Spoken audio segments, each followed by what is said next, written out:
about that. Nice.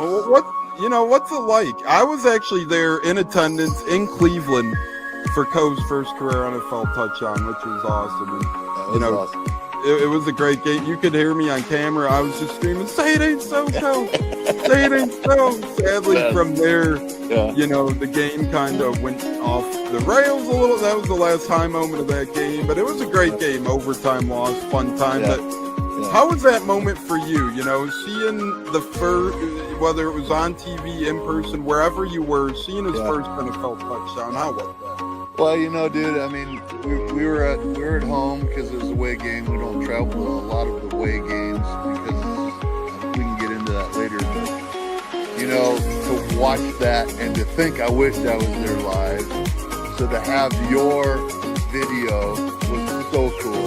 And just that, man, this is so cool. I mean, that was so cool for us.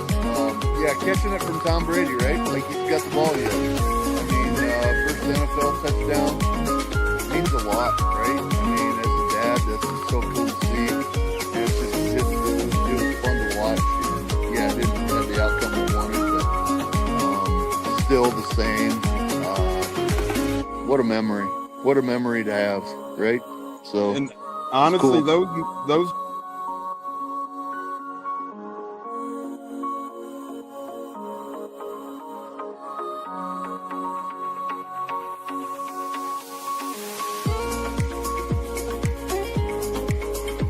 One of the best guests ever, the Buccateers in the house tonight. You guys hear him on Tampa radio all the time. He's one of the best in the business. My favorite personal in the business. That's why I'm elated tonight. Growing up in the Chicago area, you're used to sports radio. That's what gets me through the day. So this man does help get me through the day, I will say, with the Pat and Aaron show at work. Nothing like it. So it's incredible. It looks like we got Stunna bumbling in. I'm Tampa Tones. We are joined by lead goon tonight, host of the Pat and Aaron show of WDAE, Pat Donovan. And it sounds like Stunna is bumbling a little bit. Going to put him on mute for a second until that gets a little clear. But we're joined by Pat Donovan. It looks like Stunna's hanging out with Cheech and Chong in a car with the windows up or something over there. It does look like you got a little... No, my camera's broke. And he was trying to pull me in big time. And then I was like, nothing's happened with Indianapolis yet. Like, I really want to give Indy a chance. And then also I talked to Cody Bruton, once he took over Rich McCann, I'm still like, well, look, I was like, y'all just give me the opportunity to explore free agency, see what's going on, and then kind of make us do it. All right, everyone, you are tuned into the Buccateers at wide receiver, Kalen Geiger, and we are about to have a great pod. This is the Buccateers. You're tapped in, and here we go.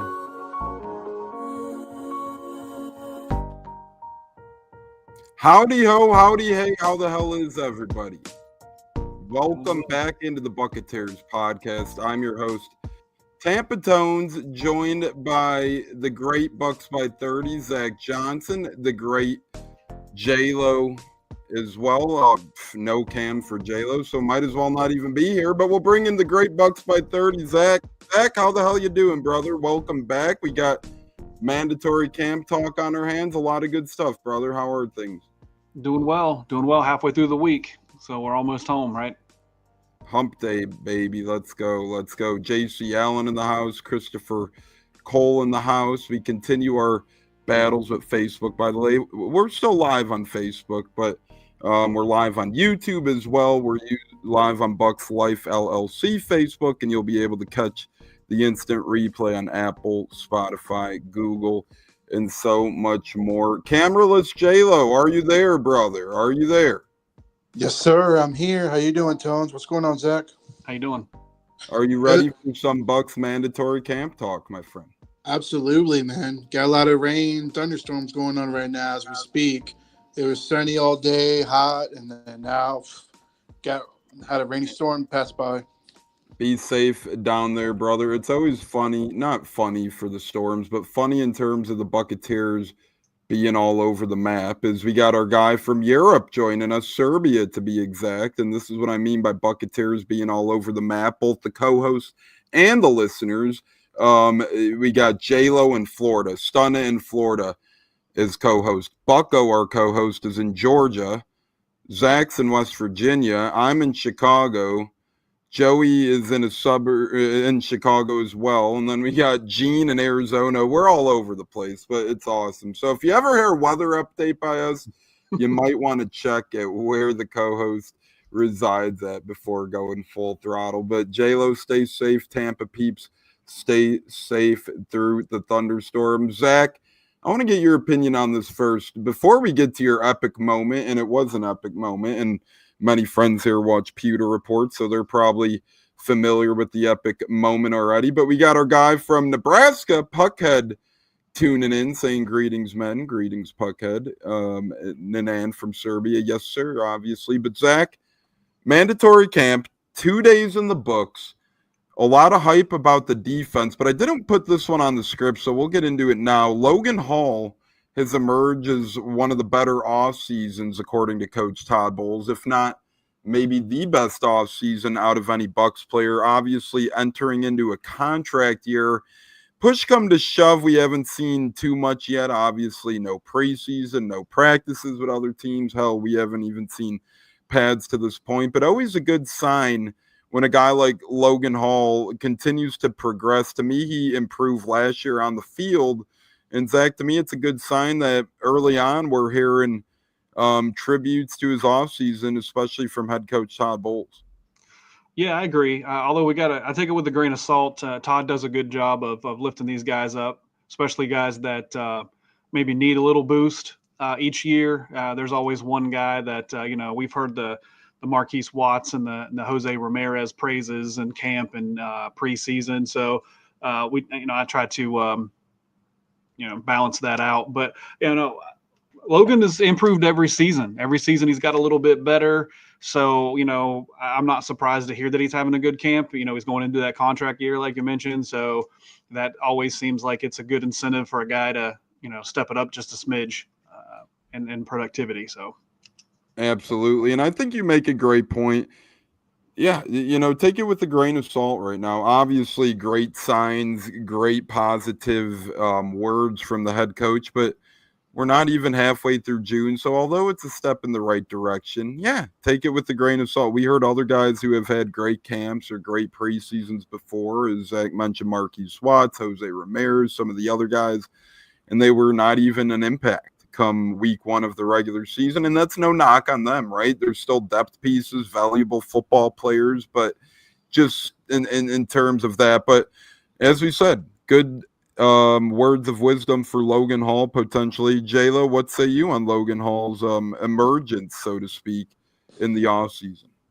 I mean, honestly, anybody can look good, with the jersey, shorts, no pads, for the most part. I mean, glad Bowles is recognizing him, I guess. But to me, I got to wait until preseason starts, and we'll see how much improvement he really is if he sees the field. Because the first game or two, they usually don't really play. So it'll be interesting to see how Logan Hall does, if they play him or not. Because I think they drafted Elijah Roberts as a possible replacement, but in the meantime, I mean, like Zach said, take it with a grain of salt. But we'll see when preseason comes and training camp and how he really does. Yeah, again, a lot of offseason to be had, but nonetheless, positive progression for Logan Hall. We'll see how it plays out. Servachier Dennis, another one of those guys, getting a lot of love, a lot of credit from head coach Todd Bowles as well. So good to see, but more to be seen in terms of putting the stamp of approval on these guys off season. Olive in the house. Hey guys, how we doing, Olive? Welcome back into the Buccateers. We love our lady listeners. Reddick is that dude, and we'll be talking about the Bucs' biggest off-season acquisition here shortly. His son Reddick, in a lot of words of positivity, and it seems like his quote-unquote skipping of off-season volunteer camp is long, but in the rearview mirror. So good stuff. We're going to get into his comments from today here shortly. To me, they were very, very encouraging. Speaking of encouraging, Zach, you know it. I know it. J-Lo knows it. Wherever the hell Cats, Bucko, Stunna, all the rest of the co-hosts are, they know it as well.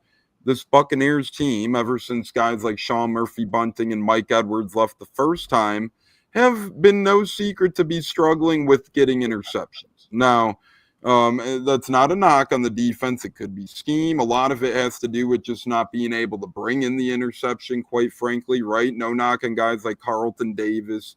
No knock on guys like Jamel Dean. I love Dean. And no knock on the other guys, Thunderbird, McCollum, and those types. But truth be told, they struggle a little bit with bringing home interceptions. Well, today, Zach, very, very good day in UDFA, or in mandatory minicamp, including by UDFA. Roman Parodie had a big play. He made an interception. Jamel Dean was able to get a pick six. A couple other interceptions happened, Zach. So what say you on, again, it's only camp, but early on in camp, it seems like a couple of the guys who in years past may have not had the best hands defensively are suddenly making plays. And to go along with that opposite, is that a concern for Baker Mayfield at all? I don't think it's a concern for Baker. I mean, it's a new offense. The defense has been, this scheme has been pretty consistent for those guys playing on the defensive side of the ball for a few seasons now. So they should be outperforming the offense at this stage because they're probably getting new play calls and different, formations and whatever. So I don't think it's a knock on Baker at all. More of growing pains for the new offensive scheme, but it's encouraging for these guys, man. I mean, all we want to hear is Dean catching the ball, right? So anytime we get news of him making a play and coming down with the ball, it's good news. I think the addition of the two corners in the draft this season are going to act as a little bit more motivation for Jamel to keep a spot. So. Yeah, all good news, man. Anytime we're getting those types of reports from camp, it's just better for us as fans. I agree. And it's, information, it's food for thought. Back in the day, before all the social media, easy accessibility to outlets, you really only had the local papers. So this stuff wouldn't reach TV for a couple days or so. Now, it hits so quick and, you make a big deal out of these interceptions suddenly, right? Like back in the day, these might have been a little blip of what actually ended up reaching the Sports Center coverage or reaching Lord knows where. But nowadays it hits it so fast that it almost needs to be made a big deal. And I think it is a good sign for defense, not worried about Baker either. I think you put it well there, Zach. But time will tell. I think this is a great point by Abraham because J-Lo said Elijah Roberts is potentially drafted to replace Logan Hall. I'm sorry. I think Abraham hits the nail on the head. I think Logan Hall was drafted to replace Will Golston. And I think Elijah Roberts is more so the piece where, hey, 5 snaps a game, he'll line up on edge. Some of the time he'll line up interior D-line. Sometime he'll be the DN. You just never know. So I think that's a good point by Abraham. I think Elijah Roberts is more so the versatile JTS type of piece. You're going to line up wherever, not as much edge. JTS is more edge, less D-line, but in terms of where they're going to line up. But J-Lo, thoughts on interceptions galore suddenly for this defense? Again, UDFAs are getting picks. Veterans are getting picked. Jamel Dean had a pick 6. Roman Parodie, the UDFA, had an interception. Others got in on the fun as well, such as Zion McCollum. I mean, to me, they're responding what Todd Bowles called them out for early in the offseason. We got to get turnovers. So it's a good sign to see some interceptions happen. And hopefully it will be more when we're in live games to help win football games. And Baker, he's going to have a bad day here and there. But like I said, it's mini camp for the most part. But it's good to hear the defense catching the ball because that's been a big problem last year, not able to come down with interceptions. I agree with you. David comments, Roberts will end up taking most of Hall's snaps by end of year. That's interesting. So, hey, maybe so. But, I mean, that's a lot of faith into these rookies, right? Not saying he can't do it, but usually a fifth-round pick probably won't become a snap eater by year's end. Not saying they can't, but saying it's an uphill battle, especially with the type of defensive line the front seven the Buccaneers have. So I do expect Elijah Roberts to play effective snaps and play meaningful snaps. I just don't think he's going to ever get the brunt of the snaps over Logan Hall, barring injury, just because we got to remember, we all love these kids immensely, but it is the National Football League. How oftentimes do we hear a 5th or 6th or 7th round pick come in by week 6, 7, or 8 and be an all-pro suddenly, right? It doesn't happen overnight. So I do think Roberts becomes a starter down the road eventually. I just don't think it comes year one. I think Parrish is the one to watch in year one. I think Ibuka is the one to watch in year one. I think Tuz Johnson as a return man is really to watch in year one.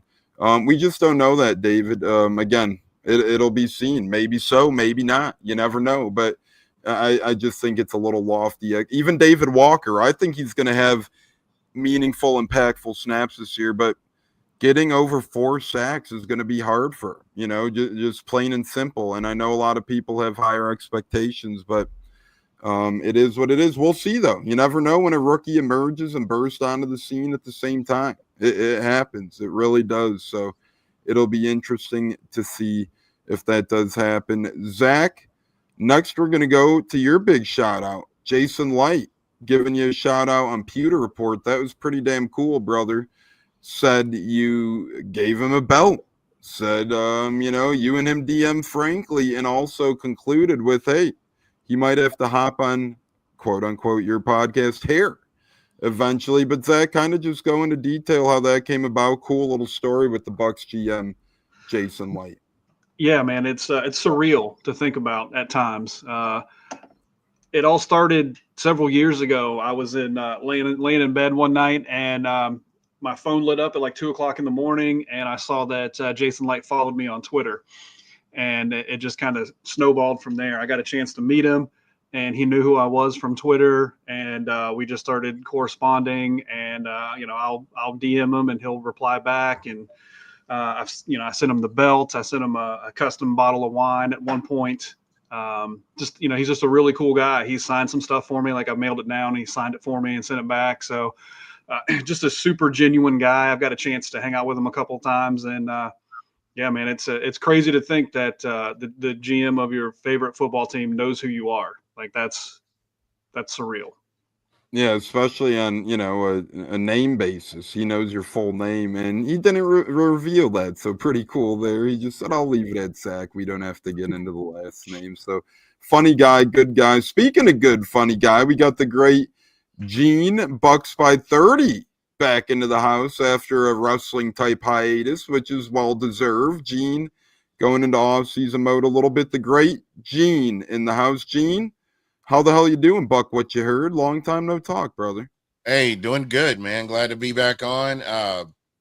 Working on some changes with my house, so I'm kind of moving stuff around, and it's kind of hard, just getting on and just being able to get everything, so have everything settled. So hopefully by a regular season, I'll be all set to go. But yeah, I'm excited for this season. Everybody's healthy.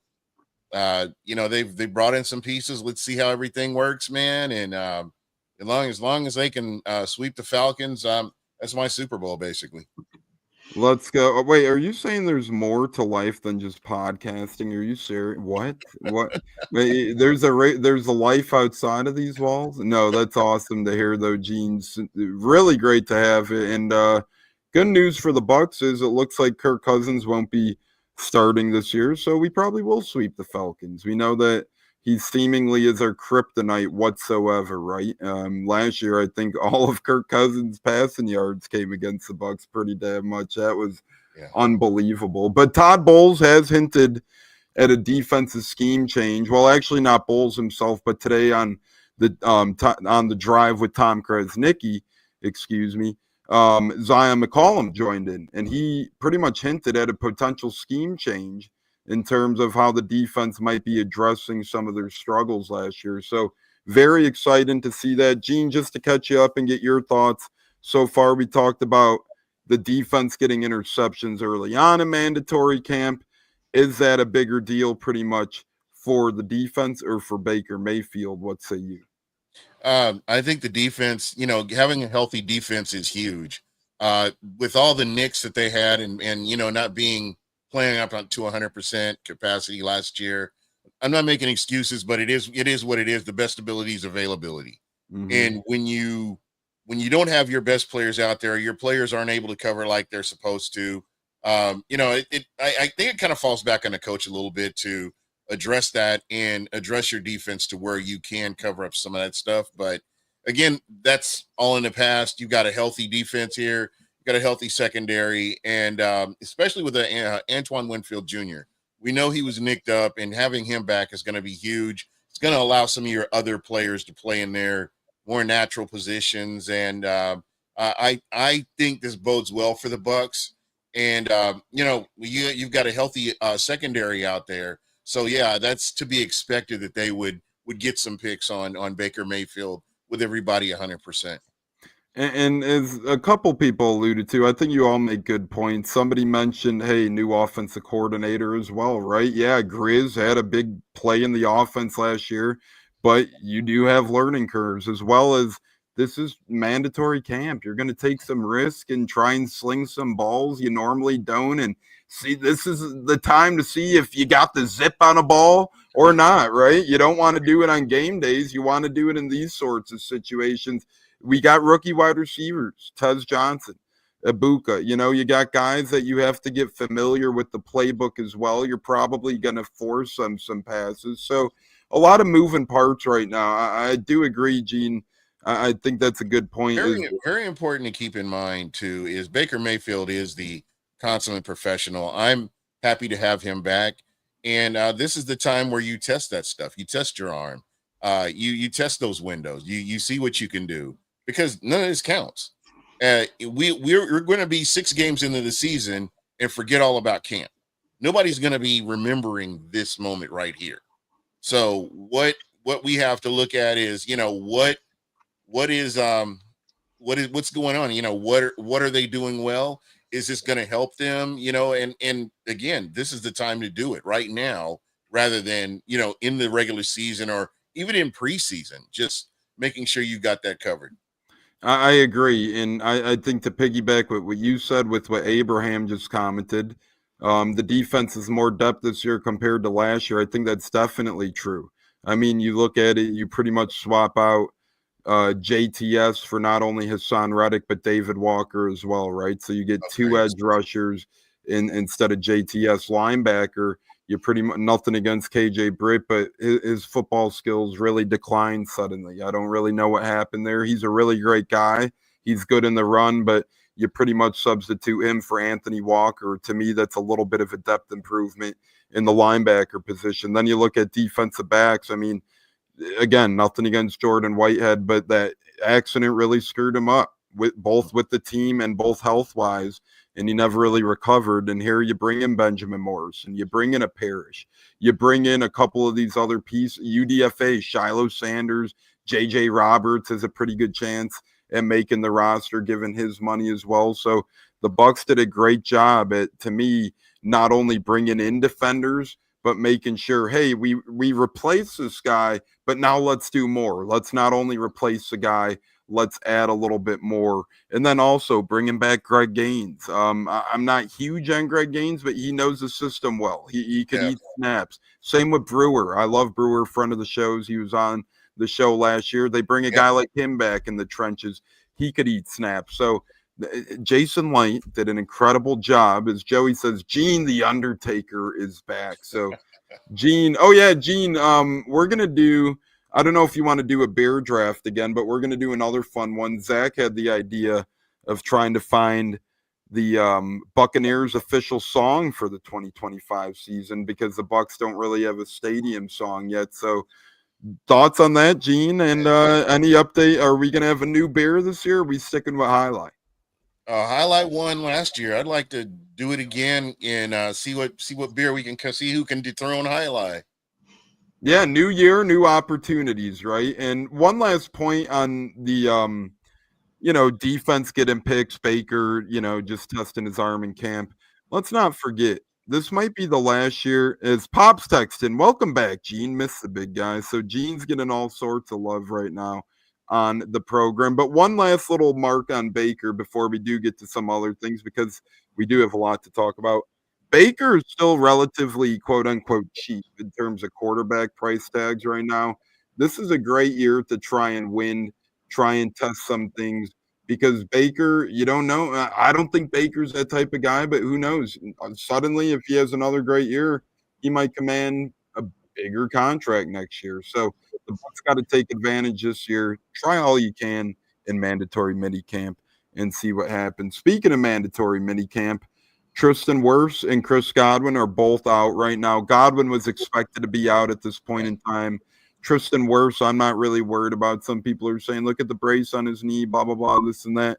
They're not going to rush a future Hall of Fame, Ring of Honor left tackle like Tristan Wirfs out there. I know it was totally different situations, totally different dates, totally different mindsets, but look at a couple of years ago. A guy like Ryan Jensen goes down in off-season programs. You don't get him back for the year, right? So, Zach, we'll start with you. Not saying a guy like Wirfs would guarantee go down, but even if he's a little banged up right now, no reason to have him out there just in case, God forbid. Yeah, you don't risk it for mandatory workouts, man. You just don't. Wait. You just let him. I don't even need to see him in training camp, honestly. I mean, the guy's all pro at right and left tackle. I don't think he needs. He doesn't need these reps. So I don't care if we don't see him at all, and I don't really want to see him in the preseason much. Just let him get out there a couple of drives and make sure he's ready to go for the season. You don't want to risk, potentially blowing one of the best offensive linemen in the NFL out in these practices or in camp. So it doesn't bother me at all. I agree, and remember, one of the years he was out a little bit over contract dispute. He showed up, but he wasn't really participating, and that was fine. It didn't affect this season at all. Gene, what say you? You share the same thoughts as Zach and I were. I'm on board with you guys. To me, I don't care if I don't see him till game 3 of the preseason. To be very honest, I mean, he's a consummate professional. You hear me use that word. These are guys that have been in the league for a while. They know what's expected of them. They know the system. They know what they need to come in and do. So there you have veterans that, and it's exciting to say that with the Tampa Bay Buccaneers, you've got veterans, good veterans that, you don't need to rush them out there. Chris Godwin, you don't need to rush him out there. Tristan Wirfs, don't need to rush him out there. I would not have a problem with Mike Evans sitting for a while, just let these other younger guys get in there. These reps are so beneficial for them. If they're going to make this team, if they're going to be able to contribute towards the back end of the season is kind of where I'm looking into the future. Not so much the first few games, but let them get them reps. Those reps are going to be very important to them, mental reps, and just out there on the field. So to me, I'm good with it. Let them rest and let the vets rest and give you some of your other guys a chance to really show what they can do. This is how you find those diamonds in the rough. I agree with you completely, and I would relay the same message on Mike Evans. I don't think they're having him do too much, thank gosh. So let those younger guys get some snaps. Let the vets take the break. The guy like Mike Evans doesn't need to be catching balls from Baker Mayfield on June 11th. Abraham, I saw Tristan Friday. It must be precautionary. He looked fine. Yeah, again, they're going to do that with guys like Tristan Wirfs. And again, if it's a rookie, a UDFA rookie like Chukwuma, maybe a different story, right? He's fighting for a roster spot. But a little bit of breaking news as well. Former Bengals linebacker Jermaine Pratt signs with Vegas. So there you go. Some Bucs fans, as always, were lobbying for him like it was a must-need on Twitter. And he signs with Vegas. So yeah, when somebody gets cut or let go, the Bucs Nation is out there. Yeah, well, can we fit him in here? And I just kind of scroll on. I think if I got fired from my job, fans would be calling the Bucs to sign me at some position. Exactly. I swear to God. Hey, Tones, be the placeholder for the kicker, right? Just hold the damn football. So Gene's right on that, though. J-Lo, thoughts on any of these things? Bengals linebackers signing with Vegas or anything else we talked about? I mean, pretty much, Zach, and Gene nailed it on the head. I agree. I wouldn't care seeing them playing at all during the preseason or training camp until week 3 of the preseason. And as far as the linebacker going to Vegas, I mean, we already knew we're fully depth at linebacker, probably the best we've had the last couple of seasons, really. I'm fine with Walker backing up Savasi Dennis. They're really hyping Dennis up a lot. Like, there's a lot of potential in him. So there's no need to bring in a former starter to mess that up, in my opinion, bearing injury, if anything. And then also Deion Jones. I'm fine with him being a backup. He's got experience as a starting linebacker. So in case Levante or Dennis go down, then we got a vet that can step right in there and help us, get off the field. So at the end of the day, we're fully depth on defense for once all over, I must say. Maybe safety might be more of a concern, but for the most part, DBs, linebackers, D-line, I mean, I must say we're pretty fully depth right now. There's no need to add anybody at this point. Yeah, when we did our insurance policy chat the other day, I believe Zach said safety or defensive back would be his, so that could be something to look at down the road. Or somebody did, maybe it was J-Lo, but somebody here said defensive back for sure. But I don't think it's concerns right now. Abraham said keep an ey on UDFA Nick Jackson. Isn't that a young buck in AEW? Yeah, I Isn't was that thinking it was one of the young bucks. I wasn't going to say it, but I was thinking. Hey, we got 4-hour show tonight for AEW fans out there as well, or wrestling fans in general. So it should be a fun 4 hours. Maybe catch Nick Jackson there and then catch him tomorrow at Bucs Mandatory Minicamp. Our guy, Dude, a Monster, saying let's go Bucs. Jason Light called, said his favorite fan is a monster. For those in video games, podcast interest, check out our guy, Dude's a Monster. He does some great stuff over there. Guys, speaking of great stuff, we're obviously the Buccateers. You could reach us at Buccateers, and please hit that like button, subscribe button, turn that notification bell on. But to me, Hassan Reddick had some great things to say today. A real pros pro, looked like a motivated guy, saying his goal was double-digit sacks, saying that, hey, I'm not worried about – he's facing every former team of his this year, as crazy as that is, as crazy as the schedule lines up. You face the Eagles. You face the Cardinals, you face the Jets, and you face the Panthers as well. So you're literally facing all 4 of his former teams. They brought that up. He played it cool. He said, I'm not worried about that. We're going to take care of business pretty much. But J-Lo, we'll start with you on this one. Hassan Reddick, a guy who people lazily compare to Randy Gregory's situation. The two weren't alike. Randy Gregory had a career history of being trouble. Randy Gregory had a career history of lacking production. Nothing against Randy Gregory, but he liked what he liked, and he wasn't around a lot for that. Hassan Reddick, he only held out one time, and that was because the Jets guaranteed him a big contract. They didn't give him a big contract. Long story short, J-Lo, here we are with Hassan Reddick. I mean, he looks like he's in great shape for one thing. I mean, seeing the social media posts of him on the field, building chemistry with the other teammates. I mean, we all already knew that was just total, bad comparison to Randy Gregory, who didn't really do much. I mean, let's be honest here.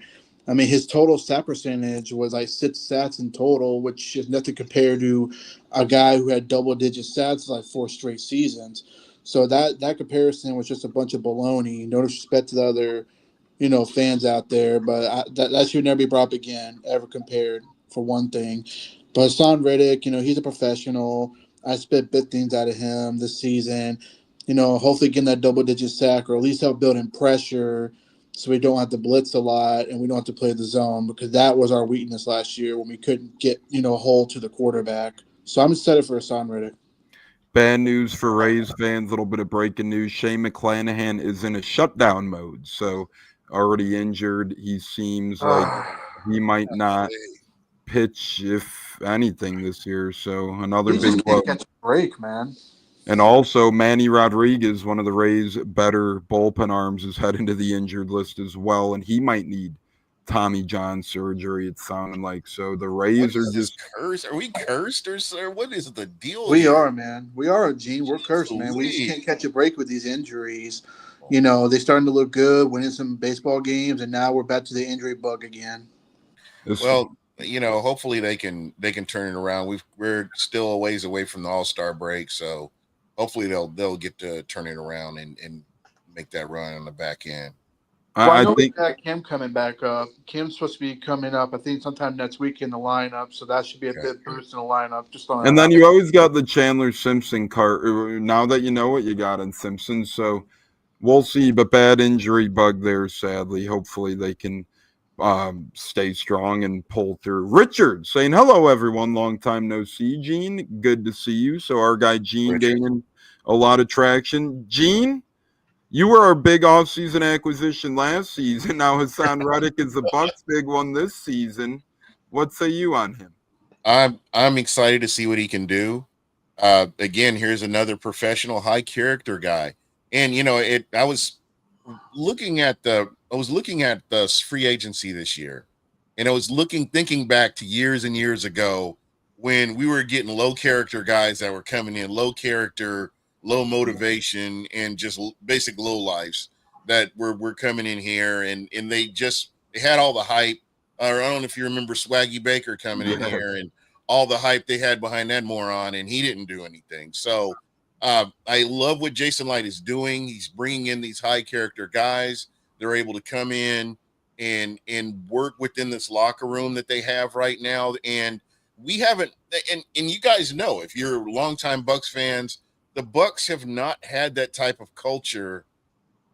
Well, I can't even compare this culture with when they won the first Super Bowl. The cultures are different. And here again, you've got high quality, high character people that they're bringing in, and, no drama. And even with the Sanders kid, I think he gets a bad rap. And from what I've seen from him, he's been, just keep your head down and work. And if he hadn't been working, I don't think he would be in the position he is. So I'm excited. And I think it was a great move to bring him in. Again, Jason Licht is not just going out willy-nilly grabbing guys and bringing them in just for name recognition. He's bringing guys in that are high character and that can come in and contribute. And I'm really happy for that. As you guys know, I'm probably one of the bigger Jason Licht fans, and always have been. And, it's just excited to see him do his thing. And anytime I see one of those things that they have where the greatest GMs, and if Jason Light's not in the top 3, I just keep on moving, and I'm not even paying attention to it, because you guys, whoever's putting it out there, they don't know what they're talking about. Yeah, I think I've seen some lists had him like 10th out there. 10th, yes. The other day. I was just like, okay, they're just trying to bait people in, or they actually don't know football. One of the two. Yeah, probably a little bit of both. Give me a break. I mean, I know we're at the point in the off season where you need to generate clicks a little bit. I get it. And I think they had Atlanta. They had Atlanta's GM above Jason Licht, and I'm like, come on, are you serious? That's some BS, straight BS. That man's making horrible moves. I'm sorry. I just want to hop in. Atlanta's been making horrible moves for a minute. So 28-3, they made a lot of horrible moves at that halftime of that game as well. So Bucs 78, fire the damn cannons, go Bucs, go Bucs, go Bucs.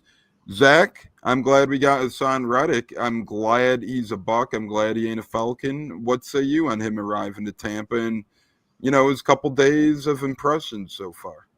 Yeah, he's saying all the things you want to hear, right? For somebody that's trying to revamp their career and their reputation, he's saying everything you want to hear him say, and he's doing the things on the field. And even when he wasn't here, we got those videos of him working out and staying in shape. So I'm excited for it. I know he said that it doesn't mean anything to play his former teams, but I think that Jets game is going to have an asterisk by it, right? I think he's going to have that one circled and ready to go. But I just want to circle back to something Gene said about Jason Licht. I don't think he gets enough credit for changing the culture in Tampa Bay, right? Everybody talks about it came with Bruce Arians, but it really came with Jason, because without Jason, there is no Bruce Arians, there is no Tom Brady, there is none of this stuff that we currently have. So he needs to get the recognition that he deserves, and the fact that he hasn't been in the discussion for Executive of the Year in the last several years is asinine. He needs to get the credit that he's due, him and his staff, because if you know Jason, he'll never take the credit solely. He's gonna delegate that credit out, just like he does the tasks within that building. But Jason is really the architect of the culture change in Tampa Bay. 100%. Yeah, and it's really been amazing to see what this franchise has been able to do over the course of time that Jason Licht came here in 2014. Lovie Smith, I'll never forget. Shout out Lovie, helped bring Jason Licht into the building, actually. There you go. Yeah, so whoever ever wants to hate on Lovie Smith, just remember, Lovie Smith did help bring Jason Licht to Tampa Bay.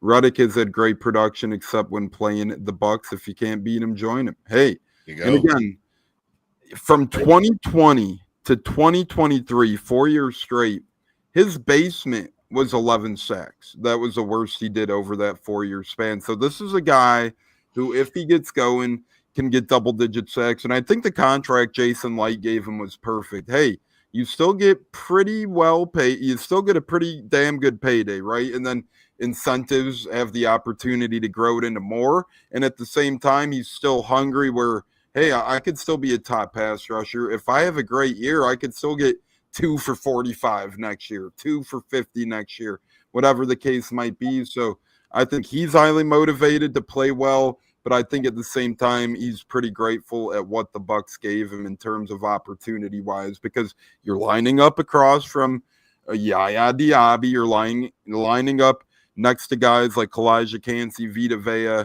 and some other interior defensive linemen. So I'm very excited to see what you could do this year. And even if the sack numbers aren't through the roof, I think the pressures are going to be. It's going to be an improvement over what we've had. And again, as you mentioned before, this is you lose JTS and you bring Reddick in. That's to me is an improvement. And no knock on JTS, but he just never was able to get home. He had passes the eye test, all the physical attributes you can talk about, but he couldn't get home. He couldn't accomplish what we needed him to accomplish. And again, he's moved on, and we've moved in and moved up. And I really believe that you're going to see a difference. I think it's going to alleviate a lot of pressure on Kalijah Kancey and Vita Vea. And it's going to open up the rest of the defense as well. If he can bring even the basement, as you mentioned, of his production in for the Tampa Bay Buccaneers. Remember when we signed Michael Johnson from the Bengals, and he was supposed to be the savior? Yeah, the ghost. I remember that. Yeah, the ghost. I think Hassan Reddick is going to be everything that we thought we were going to be getting with Michael Johnson. I think he's going to be that big payday edge contract that you prepare for, that you pay for. I'm excited to see it. Kind of like JPP was. Yeah, exactly, like JPP. And what a steal that was. I'll never forget. A third-round pick. Third-round pick. Jason Licht, like Zach said, and then bringing in Sue. I think it was almost into June when we brought in a guy like Sue. It was late into that. My 93, baby. My 93. Yeah. Hey, maybe we'll get the other 93 on to discuss as well. I actually did get Sue's jersey, the 93. I ordered it, so that's my new jersey for this year. That's a great one to have. He played such an instrumental part of 3 seasons here in Tampa. He helped turn the cult. When Bruce came here, he was kind of like Bruce's player co-pilot of, hey, we're going to come in, we're going to do this together, we're going to suddenly change the culture here. Jason Licht was already doing it, but really take it to the next level was Bruce Arians and Ndamukong Suh. I'll even give Suh more credit than Brady, and that's not a knock on Brady, but Suh was the original Bruce Arians veteran guy that he was able to lure into Tampa, the all-pro nose tackle who he was able to lure into the Bay, into 813. So just really proud of Bruce Arians for bringing in a guy like Ndamukong Suh. And then today, look, Kalijah Kancey reminds me of him in terms of remnants, playing style, etc. He still felt throughout that building today. Speaking of felt in the building, there's a couple of camp battles going on, and these are big ones. Gene, I'm going to start with you. Who had a more inspiring big day? You got Jalen McMillan, who had a huge day today, according to reporters. Our guy Greg Allman said he had a great play late on in the day and had a nice day in general. He's obviously fighting for that wide receiver 3 spot. McMillan had a very nice year last year, but now Ibuka and him are kind of fighting for snaps. And for those to you that say, oh, they'll split him, they'll share him, it'll all work out. How did that turn?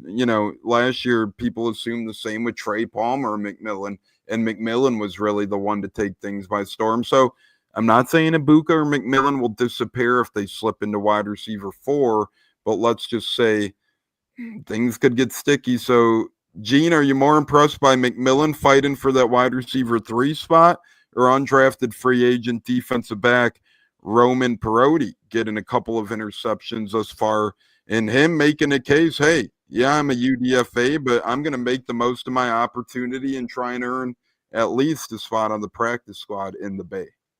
I would have to say McMillan. And the only reason I'm saying that is when we were having issues with the wide receiver position, you saw what he's done. And for him to bounce back from the season he had last year, and he's in here competing for number 3, which is huge when you look at the Bucs wide receiver room.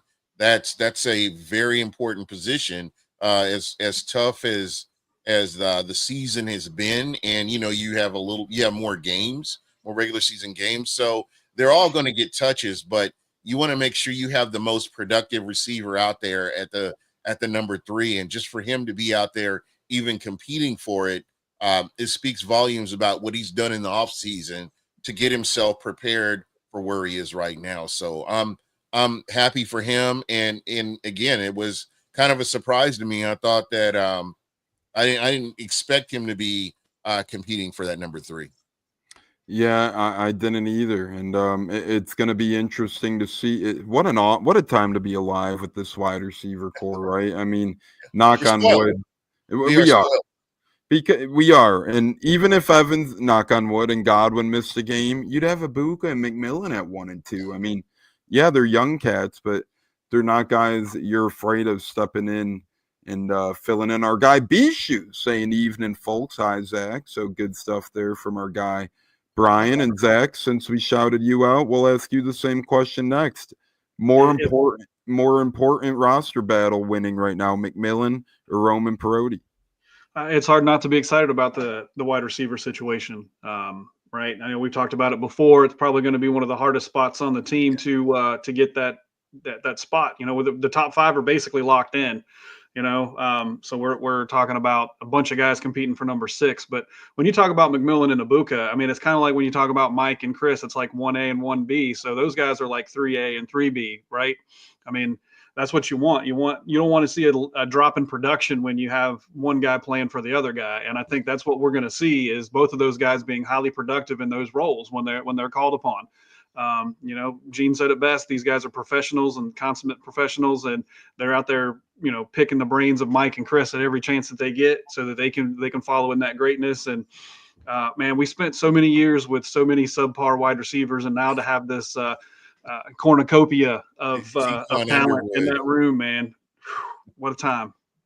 Do you think, and again, it is incredible. You got Ibuka, McMillan, but you think old day Buck fans, us back in the day, if you could rewind to, a little bit, couple decades ago, it'd be like, man, we wish we had these damn weapons with that defense back then. Ooh, I'm telling you. Goodness, yeah. I'm telling you. Scary. I would easily take Godwin over Keyshawn Johnson back in the day. I mean, if I'm being honest about it. And it has nothing to do with my personal opinion of him or his stupid restaurant. I'm just saying, you compare the two of them, what we saw back then and the hype train he brought in that, versus, what you have here now and the substance in the wide receiver position now. I would love to have any of the top 3 receivers that we have right now back in that Super Bowl era, along with Jared Vicious and Keenan McCardell, and it's just mind-blowing, just the level of talent that the Bucs have right now, just in the wide receiver room. It is really mind-blowing, and it's a beautiful thing. Depth never hurts, especially wide receiver depth, and these battles are going to continue all offseason. You're going to get a ton of these camp battles starting through the voluntary to mandatory to all that stuff. But J-Lo, what say you? What camp battle's more important? Are you with Gene and Zach saying wide receiver with McMillan? And I think a great point was said by saying guys like Ibuka, guys like McMillan are going to soak in Godwin and Evans, because not saying that's what went wrong with Trey Palmer, but part of me thinks Trey Palmer had a great rookie year, had a great playoff game, and didn't capitalize on the opportunity of having mentors like Godwin and Evans. And again, that's no knock on Trey Palmer. I cannot confirm that nor deny that, but I will say I think that could have something to do with it. But J-Lo, what say you on the camp battles? No, I mean, I agree with Zach and Gene.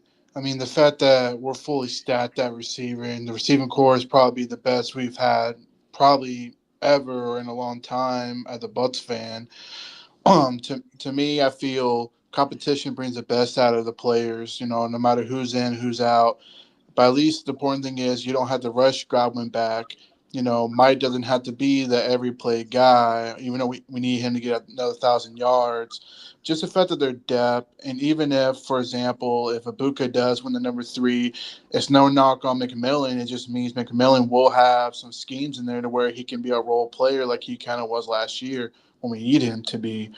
So I say that's definitely a great thing. And then, like Zach said, bound for a practice squad or a set spot, that's important too. So come preseason, it'll be interesting to see a guy like Trey Palmer who is fighting for a roster spot now at this point, if he's going to make it or not. And then you got Ryan Miller, who came in clutch last year. I mean, he made a couple good grabs and almost won us the game against the Chiefs if he would have went for 2, but that's another discussion. But for the most part, I'm excited for the number 3 and 4 wide receivers, battle. I think it can go to either one. I know they're hyping a lot about Ibuka between the general manager. Todd Bowles loves him. He just could not stop talking about him. They drafted him round 1 for a reason, Yes. right? They love the guy. They would not have used a round 1 pick on a position that they don't necessarily need unless they love the kid. So I agree, J-Lo. I think they love the guy a lot. I think they're going to give him a lot of opportunities, and a first-round pick deserves them.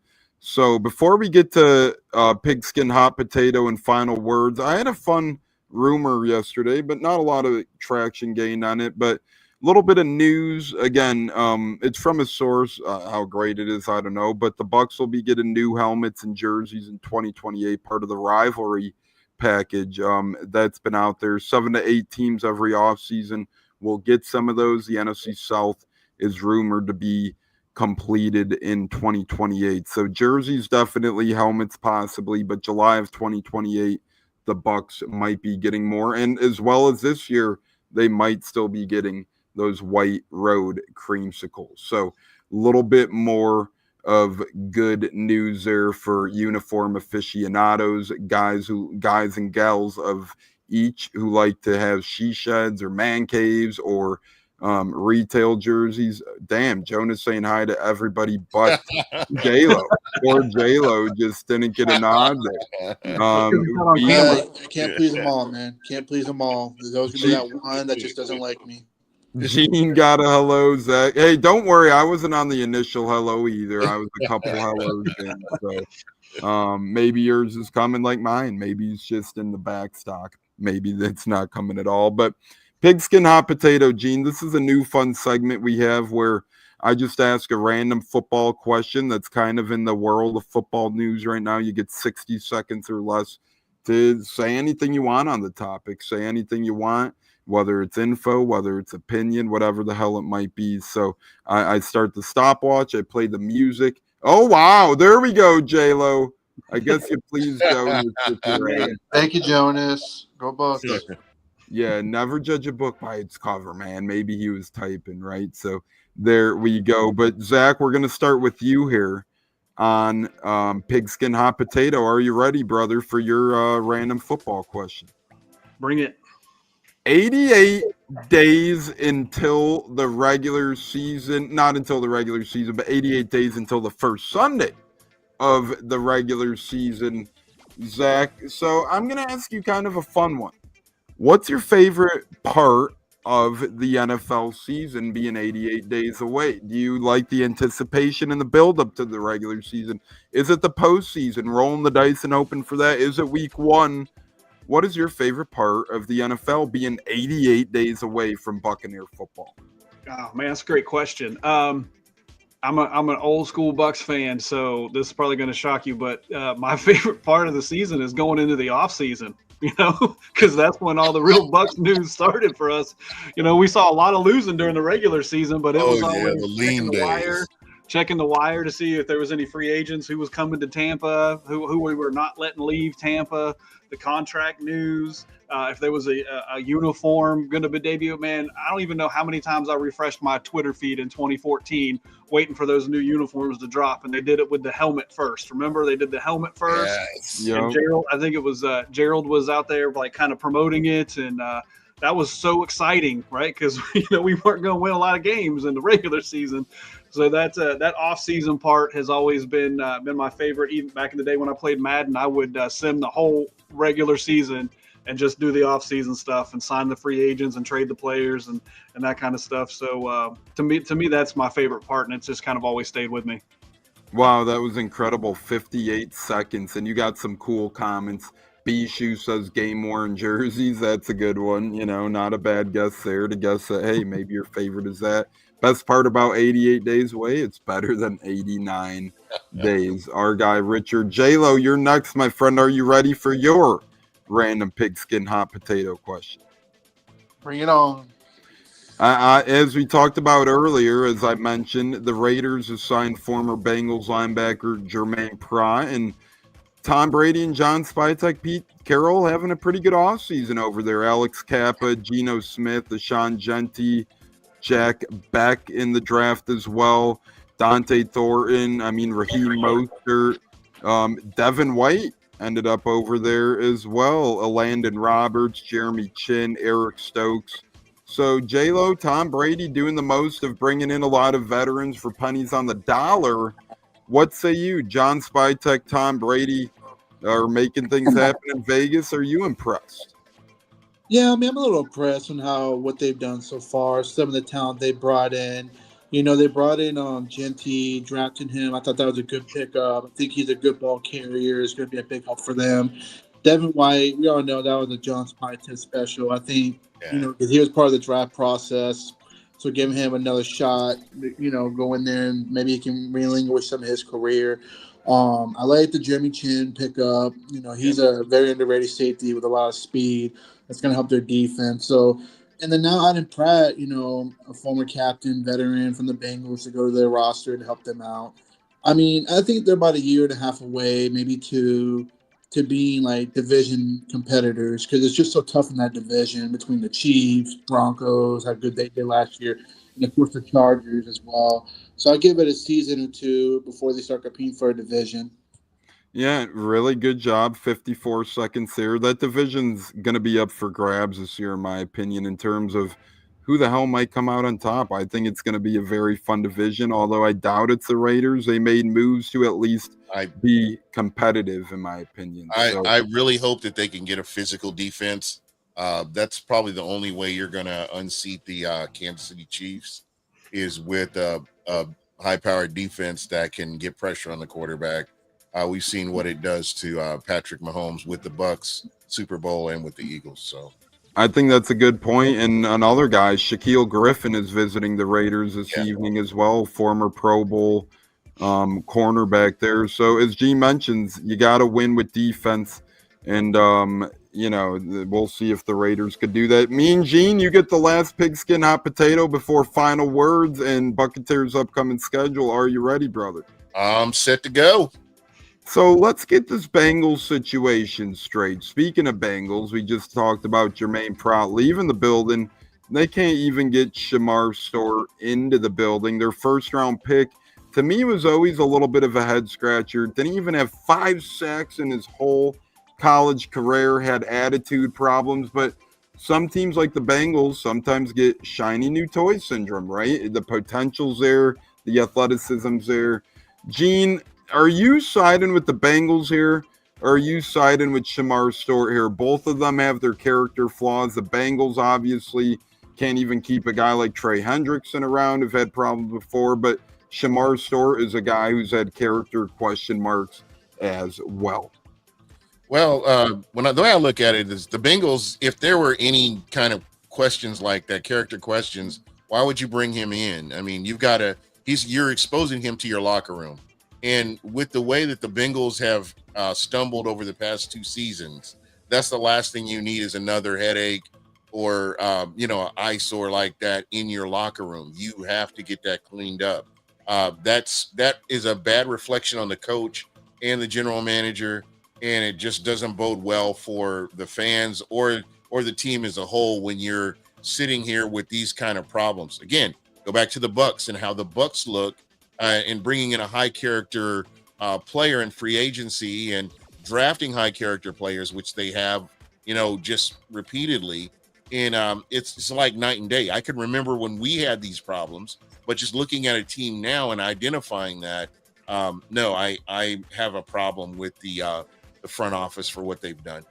Wow, that was exactly 60 seconds. Everybody did an incredible job. Nobody earned a buzzer beep. Nobody had to be what was that show, Round the Horn, that they just nobody had to be cut off. We need Tony Reale here, damn it, to circulate that. But Gene, I think you make some great points. If the Bengals are so concerned about this kid, which you're making it seem now, why would you draft him? But again, that's the Bengals being the Bengals. And again, another great point by Gene. The Bucs aren't too far removed from this problem, right? Yeah. One offseason alone, we brought in guys like Swaggy Baker. We brought in Mejax. We brought in a lot of high questionable character guys, and sure, that gets you clicks, but it's not going to get you wins on the football field, sadly. And that's nothing against Deshaun Jackson. I like Deshaun Jackson, but at that point in his career, it just was one of those guys who the attitude didn't match what he was able to bring to the field. But speaking you consider who he had at quarterback to throw to, it did not help the situation at all. No. Randy Gregory, there you go, another one that, well, again, the Bucs made that. Randy Gregory's a little different because he didn't even set foot on the field, did he? Nope, and that's exactly, Gene. Jason Licht set it up where if Randy Gregory did Randy Gregory type things, the Bucs did not owe that man any money. So that's not like, that's a little different because the Bucs he never was in. He technically was never in besides his press conference. He did that press conference, and then, well, let's just say he tried to sue the NFL over the wacky tobacco, and things kind of went south from there. So I hope he's well. I hope all is good with Randy Gregory because he wasn't really a problem here for the Bucs. Speaking of problems here, we're going to be a problem live Saturday. This coming Saturday, we're going to be live at about 10:30 a.m. Eastern, 9:30 a.m. Central. We're going to be rounding up mandatory camp talks, latest news in the world of sports, breadwinners for those gambling fans out there, and so much more here on the Buccateers podcast. Press conference and then AWOL. Yep, that sounds like Bucko the Bruce, a podcast co-host here. He got a gig on the podcast and then he went AWOL. So sometimes it happens and it's sad and part of the world. But no, we love you, Bucko. Just come on more than 3 times a year. Anyway, final words for the program now. Man, today's show flew by, already over an hour. That's what happens when you got Bucs by 30, Buck what you heard, and J-Lo in the house. Never a dull moment with these 3 gentlemen. J-Lo, the man, the myth, the legend, without a camera. We're going to give you the first gig at a final word, brother. Final word is, Gene, great talking with you, brother. Good to see you back on the show. Much love for you, man. Looking forward for the season to come up. Hope all is well for real for you. Zach, just keep, climbing the ladder, man. You're putting yourself out there. Glad Light mentioned you. Well deserved. And then Tones, you're the man, and all the fans watching the show, thank you very much. And remember, like, subscribe, help us get to 1,000 for football season. All right, everybody, have a good night. Go Bucs. I love it, J-Lo. That sounded like you're never returning to the pod or giving your farewell to all of us. Hey, I appreciate the respect, brother, and the gratefulness and gratitude. Just goes to show how great of a guy J-Lo is. But thank you, J-Lo. That was nice, my friend. Appreciate it, man. Y'all have a good night, brothers. You too, brother. Jonas saying Bucko the Bruce. Yeah, it's a little joke because he calls himself Bucko, so we just carry it on and call him Bucko the Bruce. Not you can't call him just Bucko Bruce because copyright infringement. So, you got to throw the in there. But Zach, my man, my brother, the man who got a shout out from the great Jason Light himself on Pewter Report with Maddie Matera and Scott Reynolds. That was awesome. But final words for the program from our West Virginia Bucs native there, Zach. Yeah, I'm going to have to go opposite of how J-Lo did it. I do have some more thoughts on the wide receiver battles. Yeah, keep going, brother. Yeah, we got Trey Palmer and Jarrett and Miller and Johnson and Tez Johnson are all fighting for one spot. And it wasn't too long ago that all those guys except for Johnson were on the 52. So that's going to be the battle to watch in the preseason. That's what's going to make the preseason games fun for me, is watching those guys, because there's also another guy that's trying to fight for a practice squad spot, Mr. Garrett Green, that I'm going to be rooting for pretty hard. So I'm excited to watch that battle, and I'm looking forward to see how that shakes out for those guys, because either way we're going to end up with the with some talent, even at the sixth spot. Either some guys that have already seen the field, or some guys that have potential to do some things on the field, like Tez. So it's an exciting time again to be a Bucs fan. So with that, I'll say it was good to finally get to be on here with you, Gene, and chop it up a little bit. Looking forward to the whole. And who knows how much they weigh. Like, Ryan Miller was the only wide receiver who was active he was the only one who was healthy the whole year last year. So they might weigh that into things for that wide receiver 6 role. Special teams. Trey Palmer severely shot himself in the foot there last year, where that might up a guy's value like Tez Johnson. Garrett Green, he brings versatility, right? He could bring trick plays to the offense. So that's how you earn your way onto the practice squad, into that wide receiver 6 spot, is being creative, being unique, and being special teams-esque. And to be honest, nothing against a guy like Canu, or nothing against some of those types, but they're probably looking on the way out just because of how built this depth is. Zach, any rebuttal to that, or is it time for Gene's final word? No, I'm going to send the time over to Gene, but I agree with you, Tones. It's just it's a good time to be a Bucs fan. Beautiful time, my friend. Gene, you returned today. Let's have you take it home, bro. I'm just excited for this season. We talked about McMillan. And again, Trey Palmer had the opportunity to really cement himself as a higher tier receiver that never came to fruition. And this is where you have to make the most of your opportunities when you get them. And I'm expecting to see players that we're not even talking about right now take that big leap and be somebody that, hey, middle of the season, we weren't talking about him at the beginning. There's always one, and I can't wait to see who that is. What's going to be big for me this year is the linebacker situation. How are the Bucs setting themselves up to replace Levante David? Because sadly, eventually he's going to move on, and we're going to have somebody in there. We saw what kind of a debacle it was with KJ Britt. Unfortunately, with the draft this year, there weren't a lot of top tier linebackers to be had. So, the Bucs have been pretty creative with what they've done, and let's see how this all works out for them. And again, you kind of have to be balanced, and me, I waited about 6 games into the season before I start really forming an opinion, because this is the time where everything's fluid right now. So you get to see what could potentially happen, or anything can happen between now and then. So that's my thing. Glad to be back with you, Tones.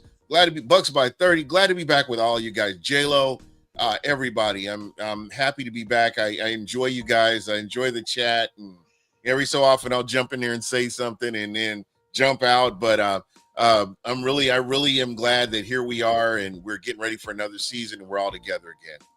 Yeah, Gene, I couldn't have said it better myself, and I'm going to keep it short and sweet. We got a lot of fun things coming here on the Buccateers. We got a lot of great co-hosts, a lot of fun ideas floating around. There's going to be beer, music, a lot of good stuff happening. There's going to be beer brackets, music brackets. We're having fun here. Anthony Gator is still to come. We had Brad Johnson on, James Candida on, CJ James on. So we've had a lot of fun interviews so far, and it's just starting once again. Anthony Gator is actually exactly 1 month from today, 7/11. Anthony Gator will be joining to talk about his time being spent coaching in Jacksonville FIU. So enjoy it. I know we have a lot of people out there who love to watch Gene, who enjoy talking with Zach, who enjoy J-Lo and myself somehow. Hey, we love it all. Welcome you all. and we appreciate all of you tuning in. But don't go anywhere. The entirety of the offseason, regular season, we have so much brewing, a lot of behind-the-scenes stuff, logos flying around, merchandise being talked about. So a lot of opportunities to be had. And remember, if you're watching on YouTube, subscribe, like, and turn that notification bell on.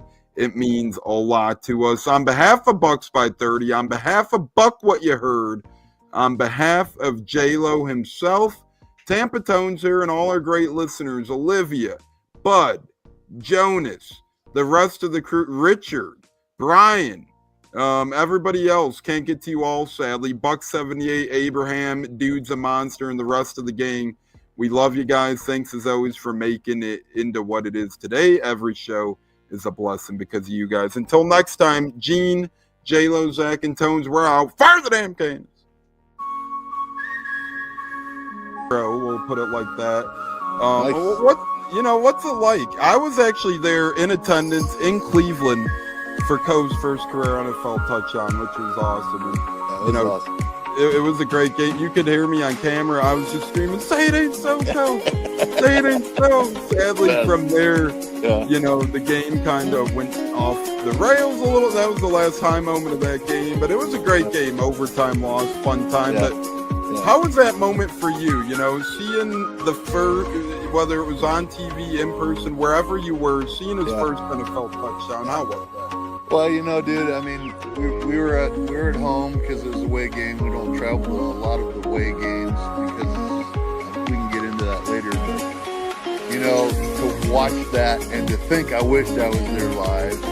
So to have your video was so cool. And just that, this is so cool. I mean, that was so cool for us. Catching it from Tom Brady, right? Like he's got the ball yet. I mean, first NFL touchdown means a lot, right? I mean, as a dad, this is so cool to see. It was fun to watch. And, it didn't have the outcome we wanted, but still the same. What a memory! What a memory to have, right? So, and honestly, cool. those.